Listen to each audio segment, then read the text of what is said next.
I can't thank this week's sponsor enough, Podcorn. They make connecting podcasters with sponsorship opportunities such as host-read ads, topical discussions, and interview segments easy as can be. They took what had been a labor-intensive part of my podcasting process and make it easy for me to focus on what we as creators do best: create.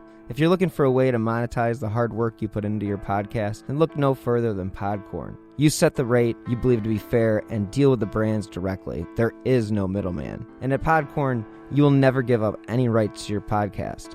Their mission is to make sure creators like me are compensated in an appropriate manner. You can check them out on their website, podcorn.com. They have packages for podcasts of all sizes. And again, I can't thank them enough for making my life easier. I've provided a link in the show notes to check out what Podcorn can do for you.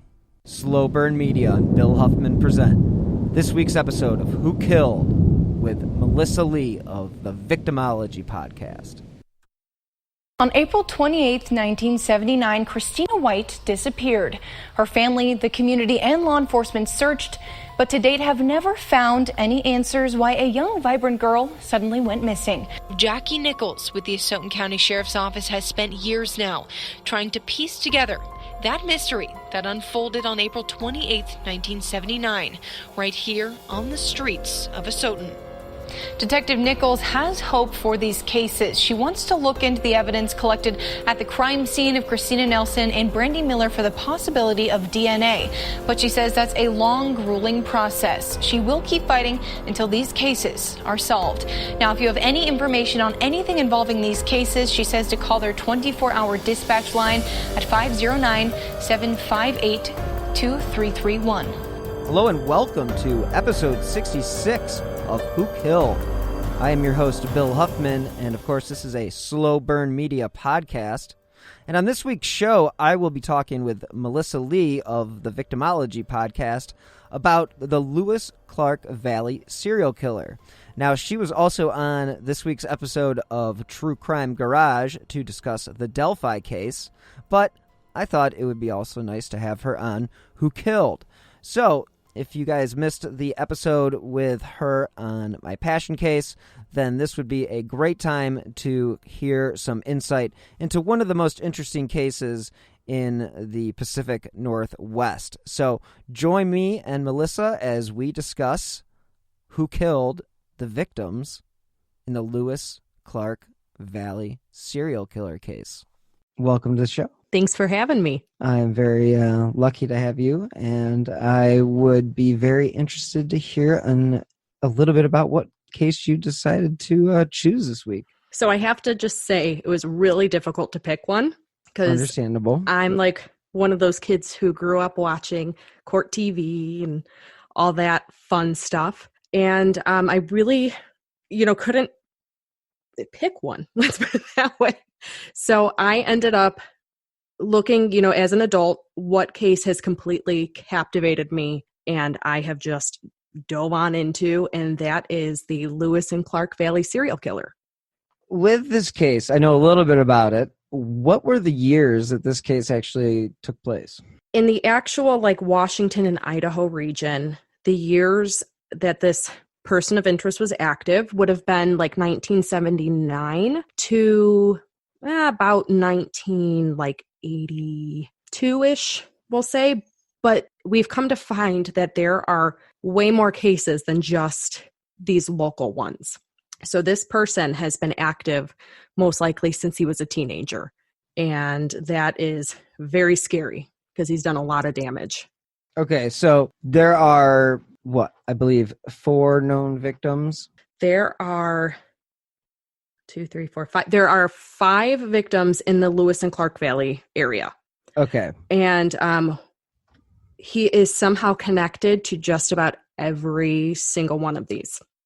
And you said there are more? There are more. So more recently, they've come out to find, so he actually grew up in Chicagoland, which, yikes, that's where I'm from.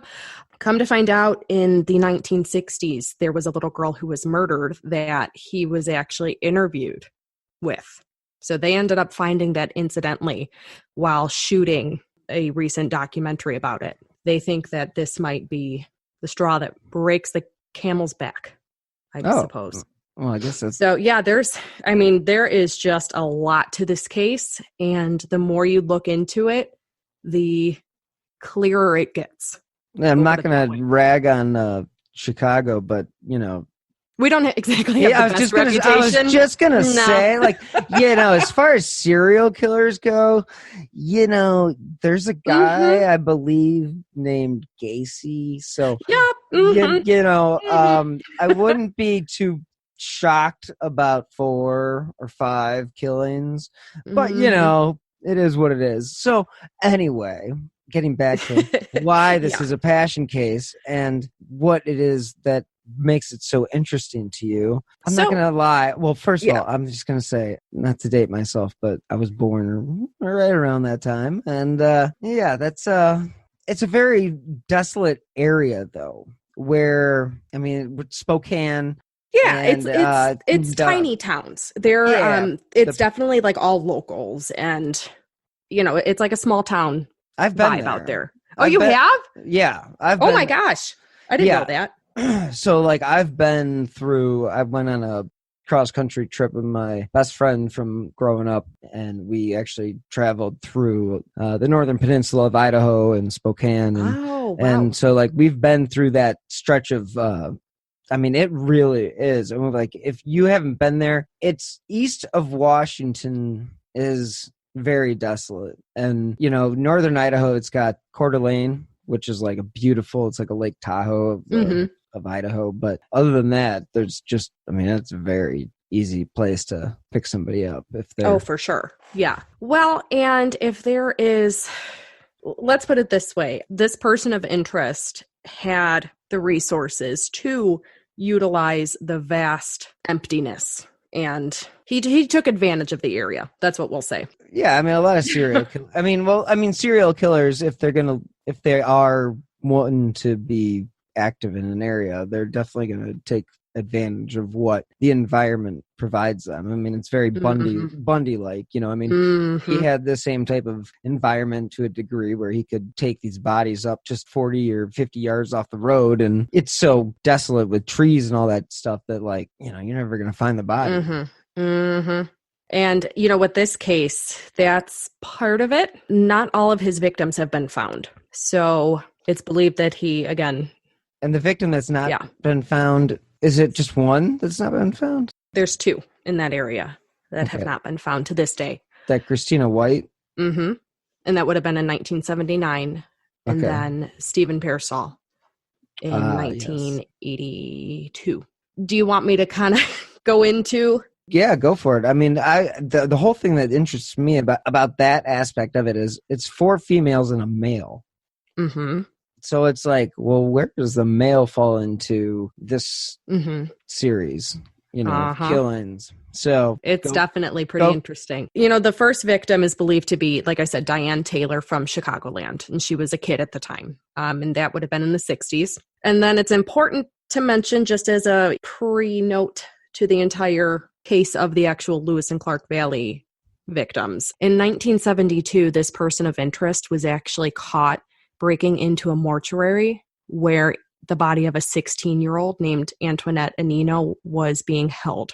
And she died under mysterious circumstances. So right off the bat, we're not looking pretty good as far as with this guy. He was actually caught breaking in with a hunting knife and a camera. And the owner at the time had claimed, he said, he was going to see his girlfriend one last time.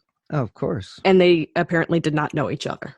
So, but that's hearsay. I don't want to jumble anything. I'm just sharing the knowledge that I know about that. And again, she died in very mysterious circumstances. They initially said it was suicide. However, her body was found nude on the beach. They never found her clothing, which is very weird for a 16-year-old to commit suicide that way, if she did commit suicide. Which it's very weird. Doesn't look like she did. Yeah, exactly. Nobody's going to strip down. Look at the Rebecca Zahow case. Like, sure, we know she did not kill herself. Like, she stripped completely. You're going to tell me she basically hog-tied herself, stripped naked, and jumped to her death? I highly doubt that. That case, it's not a common thing. Is a whole nother... Oh, yeah. That's like that's a series right there. Oh, for sure. I think it did a television series on it, but nonetheless, that's a crazy. But anyway, that's not. Anyway, so just as our little like precursors to the entire case itself, we have those two that are believed to be victims of his. So let's go to Christina White. So Christina White was, I believe, 12 years old. Yeah, 12 years old. And this would have been in like 1979. So she had two siblings, lived at home with her parents, had a good friend in the area. And at this time, it was like April 1979, there was a fair going on in the Asotin area. And she wanted to go to her friend's house to help prepare the horse.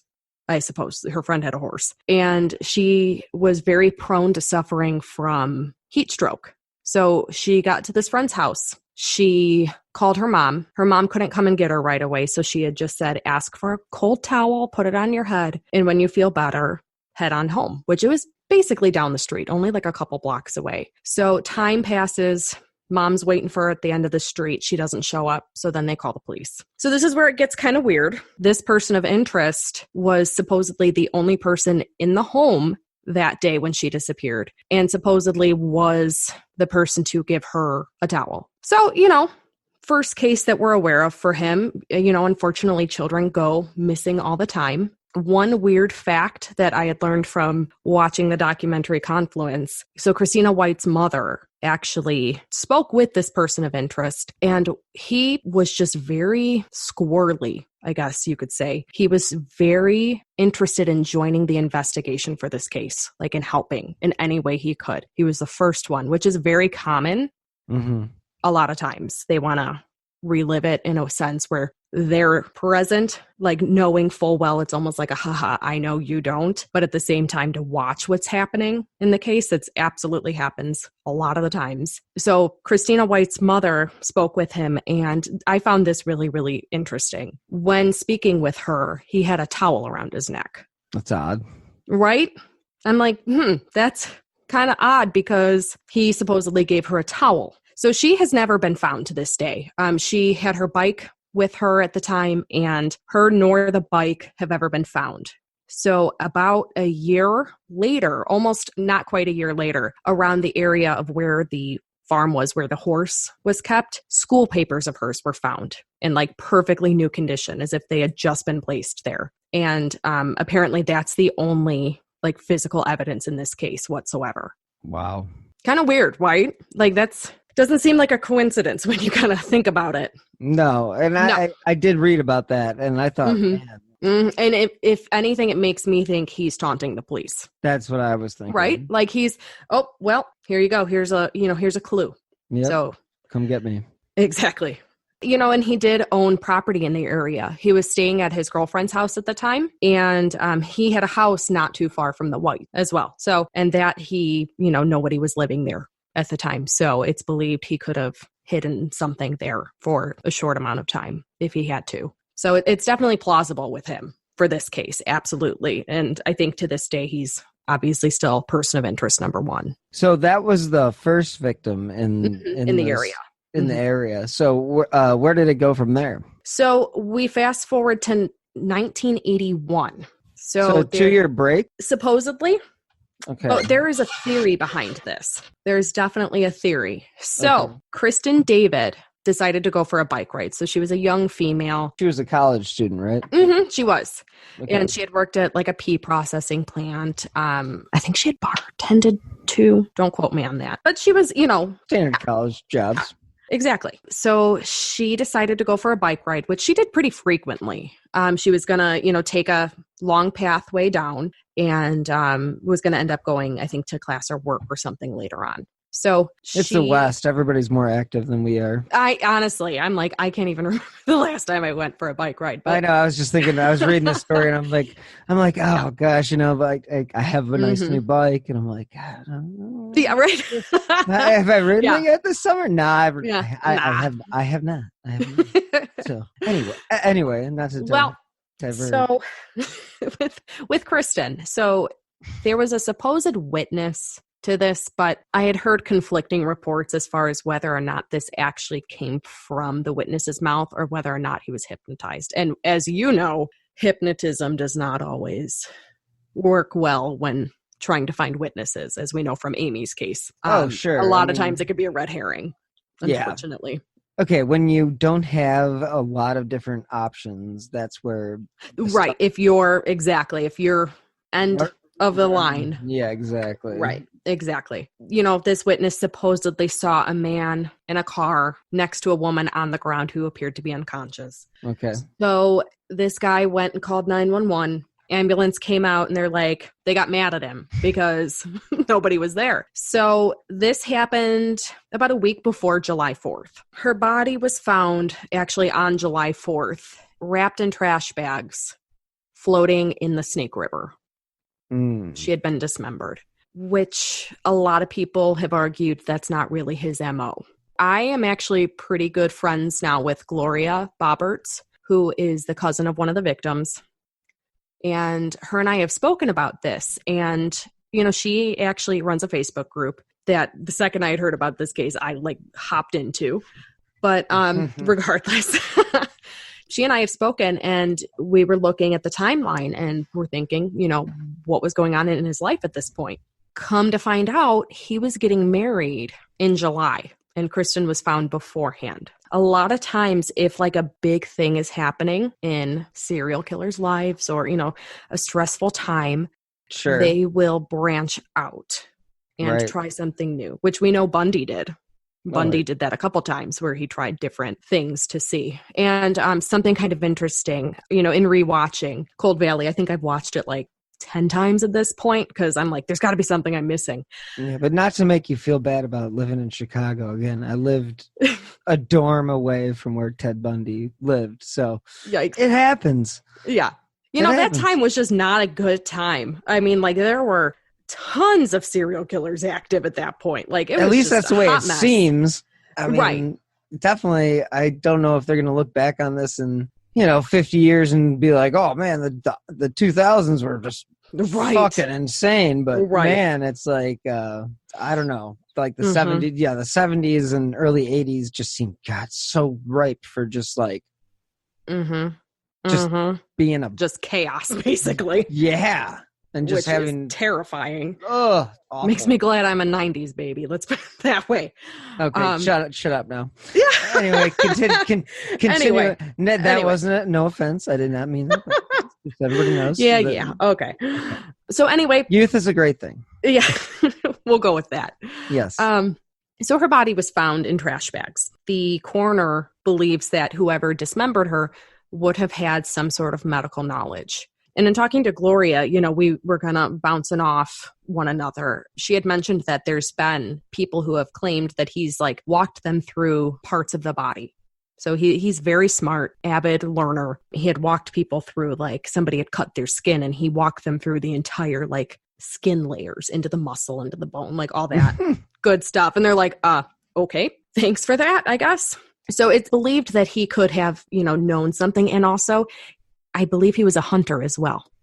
So, and a hunter would know how to do something like that. And it was kind of weird too, because she was wrapped in newspaper, like a butcher, which is kind of very Iceman-like. Yeah. So, and another weird coincidence, I believe that her bike has never been found to this day either. So it's kind of weird, right? 2 cases. Yeah.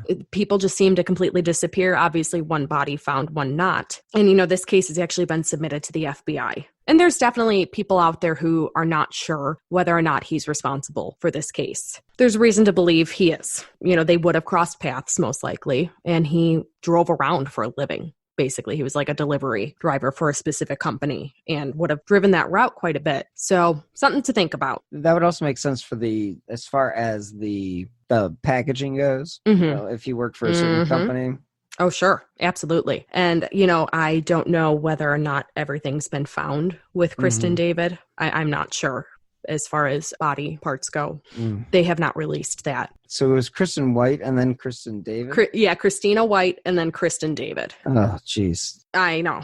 So, and again, it my thought process at least was that maybe this was a sick and twisted bachelor party for him because he changed it up. That one is really disturbing. I mean, not that any of these cases are comforting, But the fact that she was found dismembered to, a beautiful young woman, like that's just disgustingly wrong. So that's Kristen David's story. Yeah, that's ridiculous. Yeah. Okay. And so where do we go from here? So we go to 1982. Now, our person of interest is a musician and was very involved with the Civic Theater. We'll call it just the Civic Theater. I can't think of the actual name as of right this moment. So he was very involved in that. And quite a few people were. So let's put it this way. In researching this case, I've found multiple Reddit posts where people have commented, oh, I used to volunteer with him. Oh, I used to do this with him. Like, he was fairly well known in the area. So that being said, the night that 3 people go missing, who do you want to guess is the only other person in that theater? Okay, here's where it gets interesting. So Christina Nelson and Brandy Miller are stepsisters. They decide to walk. It's like 9:30 at night, I believe. They decide to walk down to the local, little convenience store to pick up a couple groceries. And it's believed that the person of interest crossed paths with them somehow, or they had stopped at the Civic Theater because both of them had volunteered there. And I think one of them actually worked as a janitor there. They were very familiar with it. They spent a lot of time there. They're walking. So Stephen Pearsall is the other person in this mixture. So Stephen Pearsall was actually dropped off there and was actually witnessed going into the theater, not only by his girlfriend who was dropping him off, but also by a police officer. So, who's a better witness than that, as to what time someone went into the building. So these 3 people go missing is basically the concept. And in 1984, both of the girls' bodies are found by chance. In the documentary Confluence about this case, the guy who actually found their bodies, his hat flew off and should have just dropped down on the ground, but ended up tumbling. And he ended up discovering the girls' bodies at that point. If you believe in a divine intervention, I do. I mean, in a way, it seems like they were meant to be found that day. And I believe they were hogtied and kind of skeletonized at that point, so they could not truly find a definitive cause of death. Yeah. But no Stephen Pearsall. So the person of interest, they found out that he was there that night, and before the girls' bodies were found, they questioned him, and his story just did not line up whatsoever. He had said that he had watched, I believe, the movie The Fog, and had said that it ended an hour earlier or later than it actually did. They actually have the record of when the movie was shown. Wow. So he has an hour of undocumented time. So his story doesn't line up whatsoever. And also kind of weird, they say to him, you're our main person of interest in this case. And his answer is, I'm sorry you feel that way. That's kind of weird. Would you say that if you were a person of interest in a case? I'm going to say most people would not say that if you're not a serial killer. But yeah, so a lot of talk as far as this goes, people are like, well, did Stephen Pearsall kill the 2 girls? I completely understand that people have to look at this case from every which, direction that they possibly can, because you have a guy who has completely disappeared. Is he responsible? So in, researching just who Stephen was as a person, he was a very soft-hearted person. He was not a mean person. He was not tough, rough and tough, whatever you want to call it. He had, I guess, an incredibly difficult time, having to put his dog to sleep, which, I mean, obviously most people would, but it was physically painful for him. And he was just a really good person and almost like a father figure to a lot of the girls, kids in the theater. He was a really good guy. And something kind of weird too is he plays clarinet, and his clarinet's left behind at the theater. So as a musician, I know firsthand, I'm not going to leave my instrument anywhere. That baby's going with me, even if I'm disappearing forever. And on top of it too, he had an uncashed check at home, his paycheck. And they're like, okay, if he were trying to leave, why would he leave that behind? You wouldn't. Right. In looking at everything, obviously this person of interest has made somebody disappear before, and they've not been found. So why is it so difficult to believe he would do the same to Stephen? It's also believed that Stephen walked in on something. And that was another thing. The person of interest claimed he didn't even know Stephen Pearsall was there, yet he was sleeping right by the door where he would have absolutely heard him coming in. So it's believed he walked in on him attacking the 2 girls. And then, Stephen was collateral damage, unfortunately. That's no good. No. Mm-mm. Yeah, it's just all around, like, I feel for these families so much. And, it's like one thing if you have a case and you don't know who's responsible, but to know that this person is like living their life every single day with no consequences. And it's very, very obvious for multiple reasons. And we don't even know what law enforcement has. Let's put it that way. It's painful. It's not fair. And people will say life isn't fair, but I'm going to go ahead and say that, when you have somebody taken from you, you're not going to sympathize with them. That's what we'll say. There's one other case that he's not necessarily connected to, but I think it's important to definitely mention. He was dating someone named, or actually having an affair with someone named Claudette Valiva, I believe is her last name, and she ended up committing suicide. And he ended up romanticizing quite a bit of things about the scene. He was the one who found her, supposedly. So that's kind of weird. Like, he was telling the story to people like, oh, I found her and she was clutching this item in my, her hand. It was this figurine I had painted for her. And I'm like, okay, that's like way too romanticized for me to take that even seriously. And supposedly this girl died of an overdose, and overdoses are not pretty deaths. Like, you're going to seize basically until you finally die. It's not people are always like, oh, this is a comfortable way it's not. It absolutely is not. It would have been impossible for her to have held on to this item. So we know he lied about that. And the police said that there was no indication that had happened. If he's lying about that, that's a weird thing to lie about. Someone's suicide. Yeah, I agree with that. 100%. So, and it's believed this guy is a necrophiliac too. I mean, obviously, if he's entering a mortuary with a camera, just add more to the wow. And something important to mention too is these victims are all similar in height and stature. They're all like tinier women. He definitely has a type, unfortunately. Yet somehow the people who he dated and married were the complete opposite. But I have a theory that in talking to Gloria, the relationship between him and his mom was inappropriate. And that's all we know. Nobody will elaborate on that. Somebody had spoken to her and said they were acting not how a mother and son should be acting. We can take that and turn it into anything we want. But in reality, we know a lot of times that serial killers stem from relationships with their mother. I mean, look at Ed Gein. Right. Edmund Kemper. Look at everyone. Exactly. Edmund Kemper especially. I mean, he did some unspeakable things, I believe, to his mother's skull, which that's, and it's hard to like put yourself into the shoes of these people because we don't think that way. So it's like, God only knows. I mean, honestly, the way these people operate, and as far as this guy goes, he's living in like North Carolina now, just like hanging out, doing his thing. Yeah. And he's refused, right? So heads up, everybody out there. If I find, I actually have a couple people who I know have like family members out there. I'm like, yeah, just so they know this guy's out there and he's just kind of hanging out. And I mean, he's in his 70s now at this point. Is still very like fairly fit and active. So that's something to keep in mind. Have fun with that. Yeah. And if anyone's really interested in learning more about this case, because like I said, once I heard about it, I was like completely captivated by it.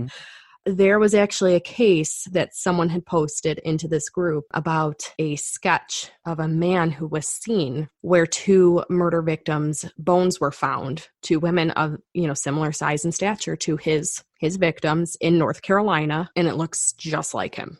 So I don't want to say his name, obviously, because he's not been named out there officially. But I said this in the episode I did about it. You can just Google it and it is right there. So yeah. Well, you can also, tell the listeners where to find your episode.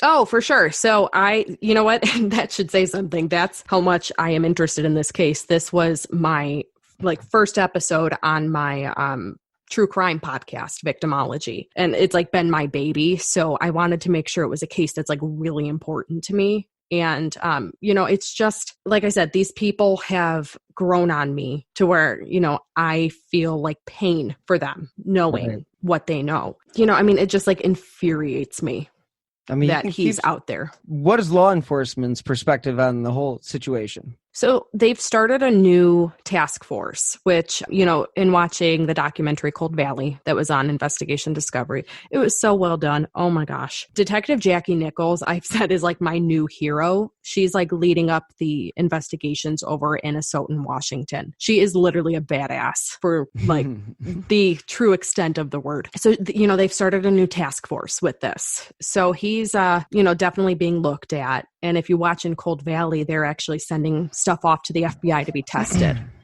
She goes through his old car that he ended up selling, and she's out in the field actually like looking at places where bodies could be. Like, it's crazy. It's absolutely crazy. Yeah, I saw some pictures of if you go online, you can definitely see some of what she's done. Mm-hmm. Oh, and you know what? It's important to mention too, there was another criminal out there named Harry Hampman, I believe. And he did have like a village or like a cottagey hidden from the reality of the world place that he was like hiding out in for a really long time. So, and a lot of times they connect Kristen David's case with that, but there are differences that have not been elaborated to me. Let's put it that way. That's why they're not sure it was Harry Hampman. But something to mention as well with our person of interest, he has refused polygraphs. And that was back in like the 70s and 80s. That was still looked at as like it was like an actual means. Thing. Right. Exactly.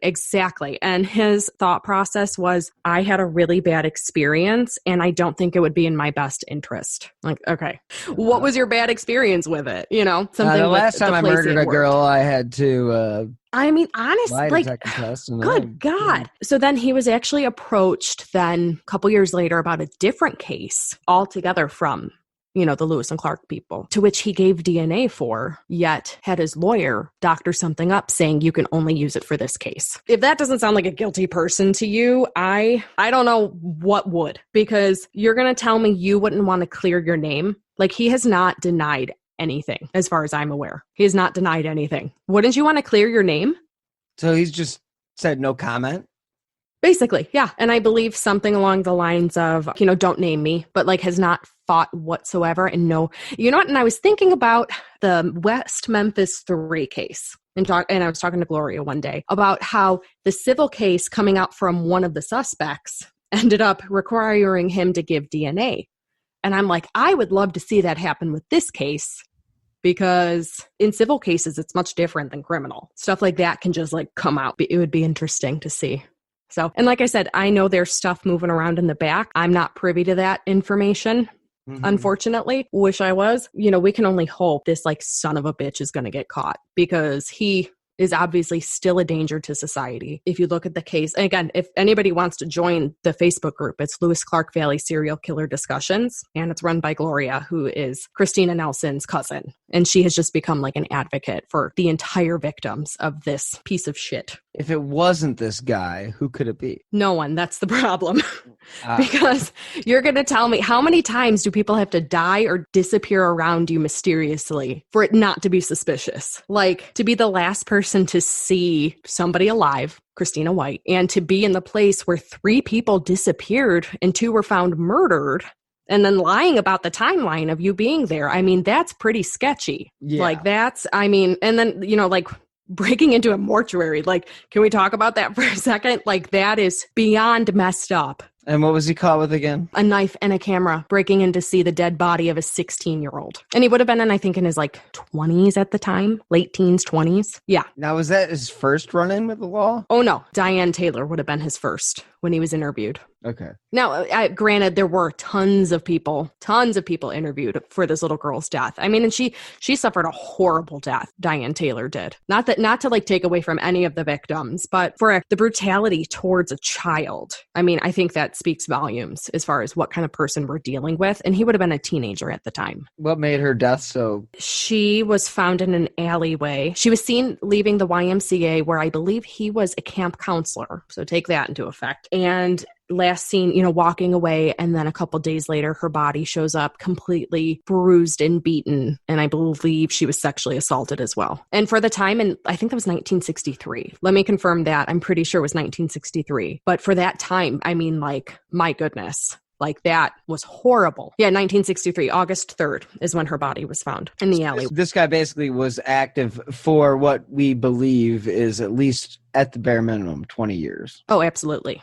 And it's believed that this could have been his first victim. And it's, I mean, a miracle at all that they found it, that Gloria happened upon this. I mean, it's a miracle. That is insane. Right? I mean, I'm just like, okay, at this point, and I know I've heard people like, well, maybe he's the Zodiac. It's like, at this point, the brutality of this guy.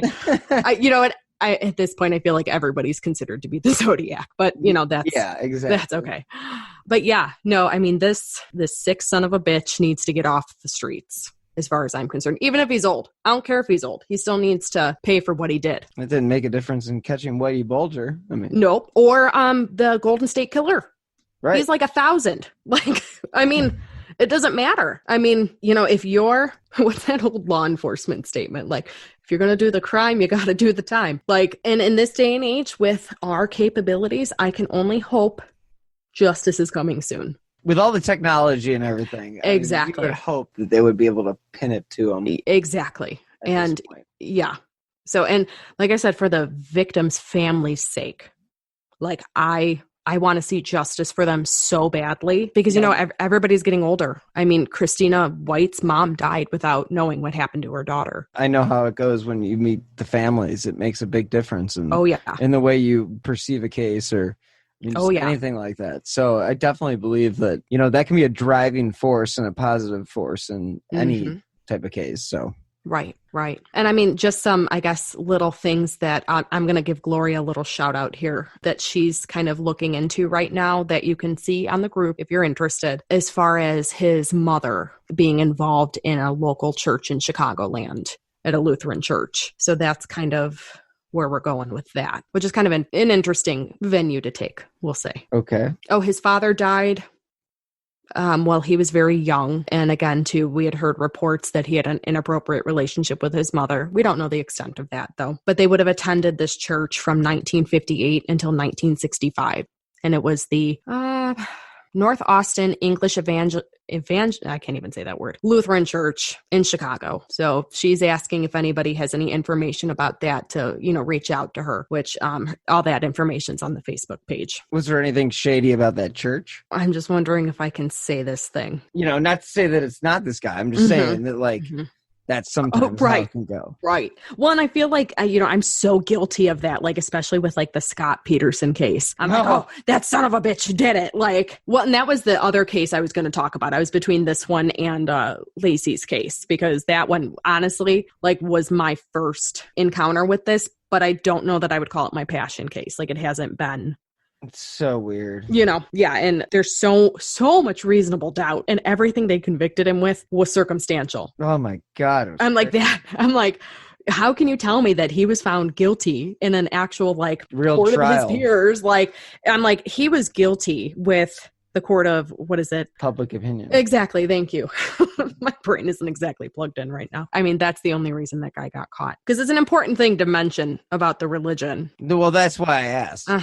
And I ended up, her and I ended up talking about it, and that's why she decided to take this path. And having lived in Utah, I'm not Mormon, so it was very eye-opening for a non-Mormon to see how big a part religion can actually play in people's lives. I really I was so naive. I'm not religious, but my city is pretty Catholic, so it's just. Well, and if you type in serial killers and religion, like, and Ed Gein, again, sticks out in my brain because if you type in serial killers and their religions, you can actually see. But Ed Gein comes to mind because his mother drilled in his brain that women are harlots and whores and evil. And that's why, he loved his mother so much. It was not necessarily it was an inappropriate relationship, but not like sexually based. If that makes sense. But it ended up fucking with his sexuality. So that's, needless to say. It's like, if you're going to procreate, like, don't fuck up your kids. Like, I can't emphasize that enough. If people just sat down and actually cared about what their actions did to their children. Or you just don't have fucking kids. You know what? Do you know how scared I am of screwing one up? Like, I'm like, that's why I'm good. Okay. So as I had mentioned about him with the Lutheran Church, and I know you would ask something like, did religion have anything, like any weird things to do with him? So he grew up in a Lutheran church, and we know that for a fact. And I believe his mother was like devoutly Lutheran, and they like attended every week, and he was a part of it. So, and that as of right this moment is the extent of all we know.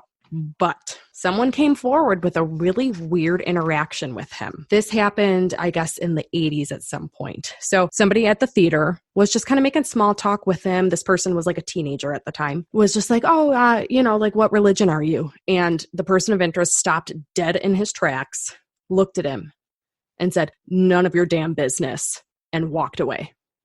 And like stop the conversation right then and there. And I even pushed this person. I was like, did you make more of it? Were you like, like young and impressionable and, thinks everybody hates you? He's like, no, it was weird because we were just chatting away and it was just, like they were on the topic of it. And he completely shut down and walked away, which is kind of weird. I mean, if you grew up Lutheran, your family's Lutheran, like, and it's not an issue in your family, it's not a problem. Why wouldn't you just be like, oh, I was raised a Lutheran? And it's like, again, people are completely like justified to answer their own way. We have the freedom of religion in this country, but it was just a really weird encounter someone had mentioned. I mean, you got to look at the tiny little things that are like, okay, what the hell does that mean? Something to just take in. Yeah. And how much did that influence, his...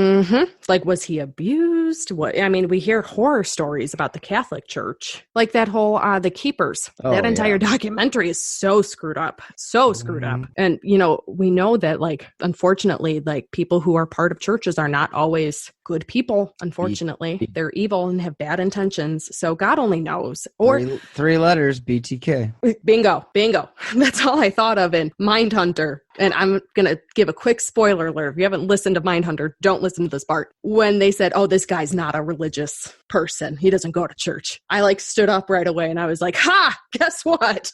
He does. But yeah, I have to remember that this was back in like, I think it was set in the 80s at this point. So like, how far we have come. Like I said, too, there's many serial killers who have had religious influences. Son of Sam, Ed Gein. I think Ted Bundy, too, had some issues with religion. Oh, and Jeffrey Dahmer was raised in a very devout home and he had a lot of issues, obviously, because he was homosexual and struggled with that. And, well, he was a Northeast Ohioan, so, you can take the blame for the Chicagoland stuff, but I'll take the blame for the Dahmers. Yeah. That works. That totally works. But didn't he end up in Wisconsin? Yeah, that was weird. Yeah, because they called him the cannibal of something. Cannibal in Milwaukee. But thank you, yes. First murder took place here. Hitchhiker. It's interesting. I'd be really interested to see how many serial killers start in their hometown.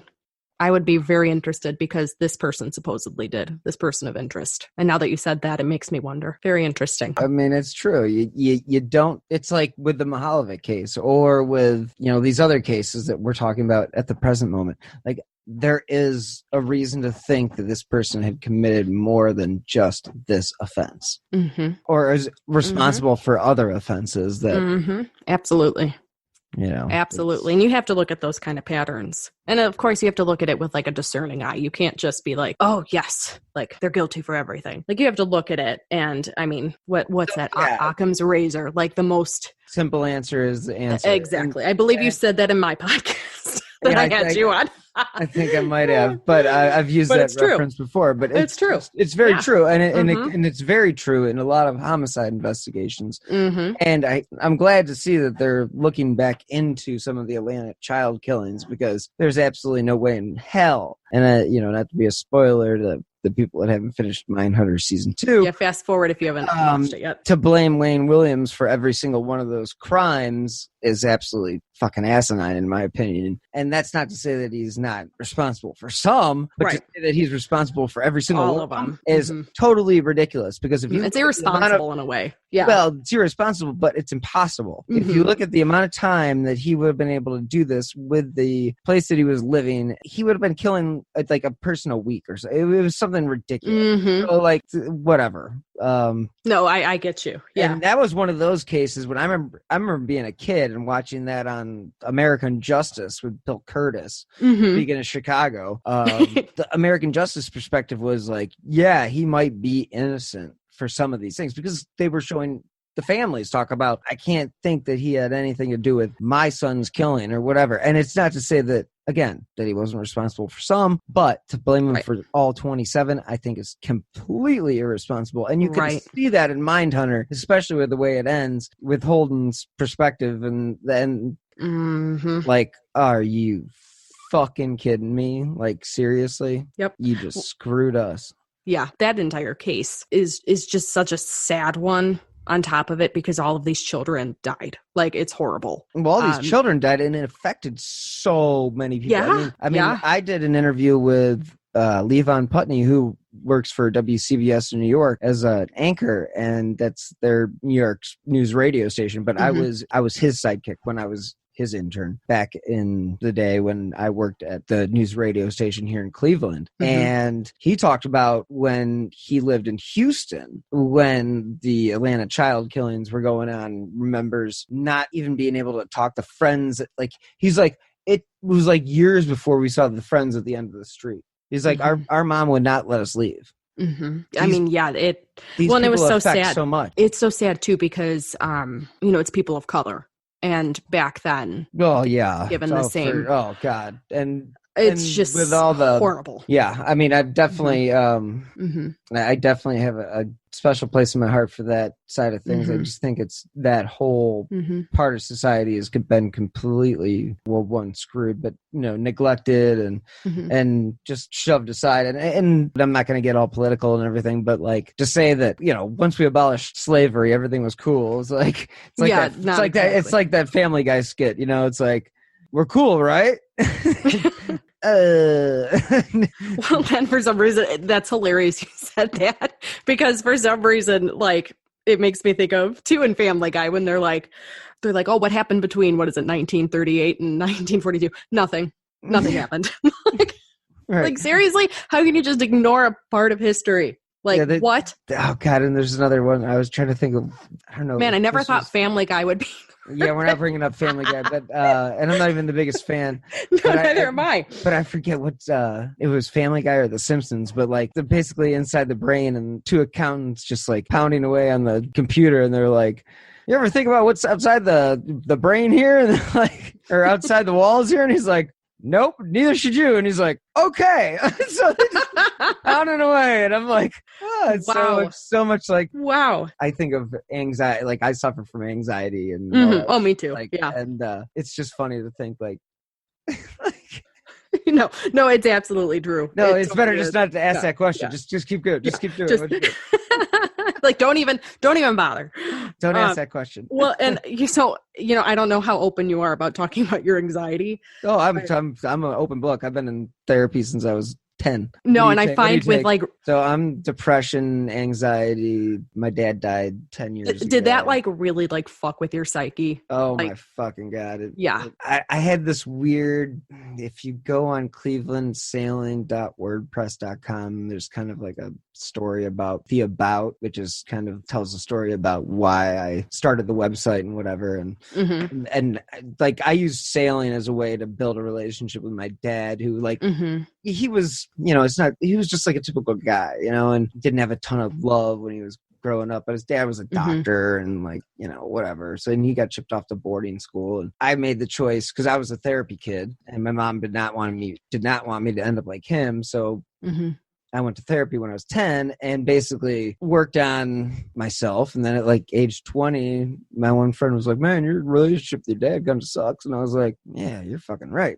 So I'm like, maybe it was like 19 or whatever, but like, I was like, all right, fuck it, I'll sacrifice. And not to sound like I traded my Saturday night party for Sunday morning sailing because that's what he enjoyed. Like he was a sailboat racer. So I basically became a part of the crew, and eventually majority of my friends became the part of the crew, and he was, oh wow. It was like 75% my friends and then my dad. And it was and it was one of those things that just evolved that way. And the worst part about it is that he bought a new boat with his best friend. We were gonna have we were all excited. There's a picture. I'm sitting here looking at the picture of us standing, like we have our like shirts on that say like the last dance. It's like, because it was the last race of that one boat, because we just bought a new boat. And he's all smiles, and then 6 months after that he gets diagnosed with cancer and dies 3 months later. Oh my God.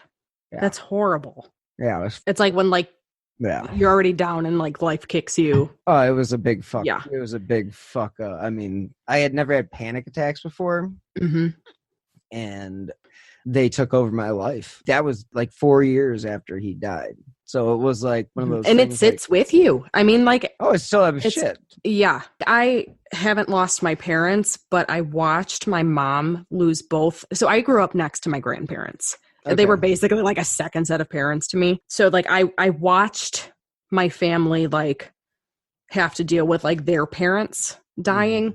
And my grandma died in like a really traumatic way. Like we woke up in the middle of the night and, my mom is screaming and she's like, we have to get to the hospital now. They're doing CPR on grandma and all this stuff. And I think it was just the way that it all happened. And like I said, we're a pretty close family. And I try to stay like level-headed in situations like that. I'm like, okay, they haven't said she doesn't have a pulse. They are still working on her. We need to look at the bright side of these things. And, I ended up finding that like I had like a PTSD kind of thing after that. And I went through a depression because of like the type of death she suffered, like that. She just died. There was no reason for it. Exactly. Like she just died. And, I was planning my wedding and she was so excited to be there. And I think that was part of it too. Yeah. And it's like not to like take anything, like I know she's not my parent, like I could not even imagine what you've gone through. But I mean, like, it's just like the trauma of losing somebody, especially in a very traumatic way. But, it's just like everybody's going to take things differently. Yeah. Like nobody's going to react the exact same way. Hell no. Go ahead. And do you have any plugs that you want to get out before we wrap up today? Yes. First of all, check out the documentaries Confluence and Cold Valley. I believe the one is available on Amazon Prime. The other is available on Hulu. Watch it right now if you want to learn more about this case. Second of all, go to the Facebook page, Lewis Clark Valley Serial Killer. And from there, you can like the page and also join the Facebook group if you want to learn more about these cases. Gloria is amazing and she's thorough and she's making sure what she's putting out there is accurate. So like I said, if you want to learn more about this case, definitely join the page and the group. And you've done some episodes. And finally, yes, check out Victimology if you want to hear more about it. I have an entire 3-part episode about this case because, there's just so much to it. I mean, it's a miracle I got through it today. Let's put it that way. And then the second part of the episode, second and third, I interview Gloria. And she has some very interesting things to say and stuff that wasn't quite out there initially, but now it is. So definitely check it out if you want to learn more about it. Awesome. Well, thank you again for joining me this week. I really do appreciate it. I think our listeners will really enjoy learning more about this case, and they will definitely be able to, if they listen to your podcast and, just take a listen to this episode. And thanks again for joining me. Thanks for having me. Thank you guys so much for tuning into this week's episode of Who Killed the Lewis Clark Valley Serial Killer.